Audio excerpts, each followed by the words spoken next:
পেরেশানিতে পড়লে, টেনশনে পড়লে এই দোয়াটা। প্রিয় ভাইরা, বিষ্ণু ইসলাম যখন খুব বিপদে পড়তেন, দুশ্চিন্তা ওনাকে ঘিরে ধরতো, উনি পড়তেন ইয়া হাইয়ু ইয়া কাইয়ুম বিরহমাতিকা আস্তাগীথ। আবার আরেক বর্ণনায় এসেছে ইয়া হাইয়ু ইয়া কাইয়ুম বিরহমাতিকা আস্তাগীথ আসলিহ লি শা'নি কুল্লাহু ওয়ালা তাকিলনি ইলা নাফসি তারফাতা আইন। আসলিহ লি শা'নি কুল্লাহ, আল্লাহ আমার সবকিছু আপনি সেটেল করে দেন। আমাদের সব ঝামেলা সেটেল করে দিতে পারে কে?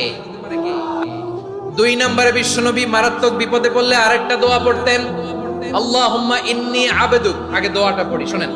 আল্লাহুম্মা ইন্নী আবদুক ওয়া ইবনু আবদিক ওয়া ইবনু আমাতিক নাসিয়াতি বিয়াদিক মাদিন ফিয়া হুকমুক আদলুন ফিয়া কাদাউক আসআলুকা বিকুল্লি ইসমিন হুয়া লাক সাম্মাইতা বিহি নাফসাক আও আনজালতাহু ফি কিতাবিক আও আল্লামতাহু আহাদাম মিন খালকিক আও ইস্তা'সারতা বিহি ফি ইলমিল গায়বি ইনদাক আন তাজআলাল কুরআনা রাবি'a